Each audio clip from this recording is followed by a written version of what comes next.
Hey everyone, I'm Noble Absinthe, and welcome back to my Samurai Jack retrospective. Today we're on episode 4 of season 5. Let's get started. Jack wakes up after his fall and follows a blood trail leading to a fallen Ashi. Jack is then taunted by some birds. He's called a murderer and it gets to him, showing that he still struggles with taking a life. In this moment of frustration, Ashi awakes and she attacks Jack quickly, and quickly gets caught.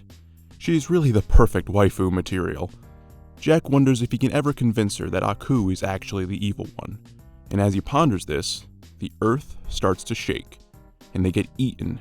Jack still chooses to save her, again for what reason aside from being hot we don't know, and ends up deeper inside the beast.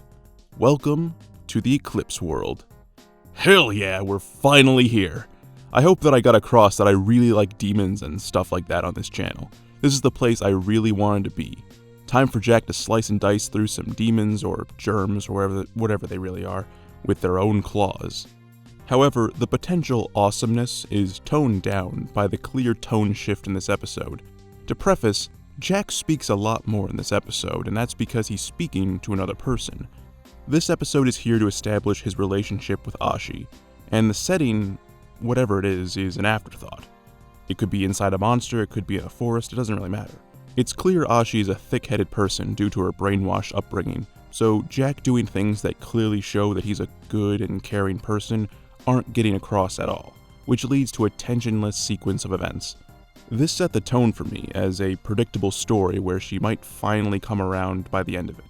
I wanted to enjoy the setting that they were in, and was hoping she would come to her senses quickly so we can have some awesome tag teaming. But, as I predicted, she would only come around at the end. Oh well. Anyway, we transition to some alone time. We have Ashi experiencing some nightmares of her mother telling her to kill Jack, and then we slide over to Jack, dealing with his own issues, talking to a fuzzball and his past self. And Jack is just not in the mood. When Jack looks away, Ashi gets kidnapped. He then immediately saves her life again, and she's not grateful again. We then get a montage of Ashi just not shutting up. It gives this picture so much value. Jack has had enough and tells her everything that he, and we, as the audience, already know. She still denounces him though.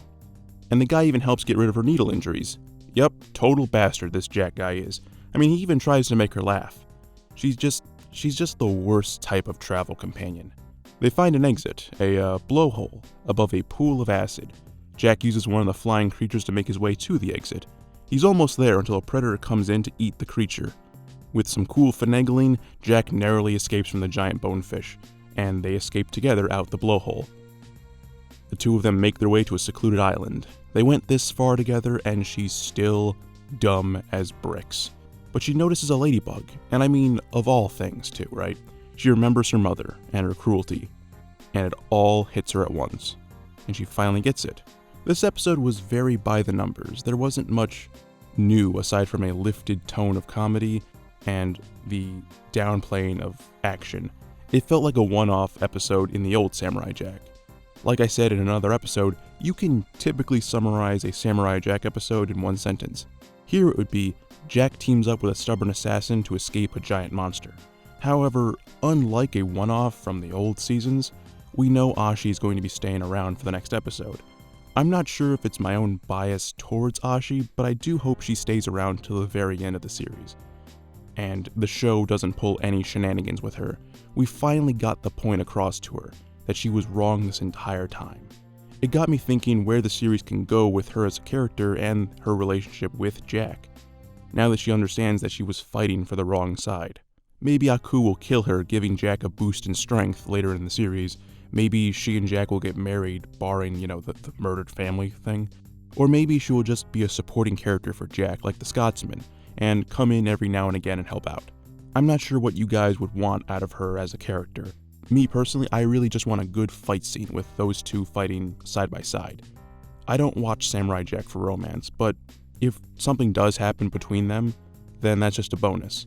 And as a side note, since they're both stuck on an island together, one is practically naked and the other one is wearing a skin-tight jumpsuit, it's like the perfect setup for a bunch of fanfic writers.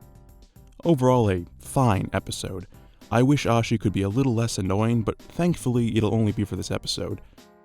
At least I'm hoping for that. The whole journey inside the monster was very weak.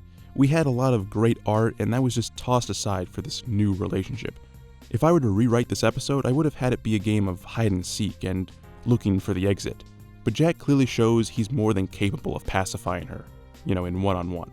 This was a babysitter escort mission episode, where the escort is nothing more than a hindrance. However, I did get Jack killing some monsters and some cool artwork. It just was dampened by the focus on this relationship. A mild episode, and to be honest, it has to be the weakest in Season 5 so far. Anyway guys, if you like my review, please feel free to subscribe and tick that chime next to it to stay updated. Likes and shares are awesome, and I do read every comment. With that being said, I'll see you in the next video. Peace.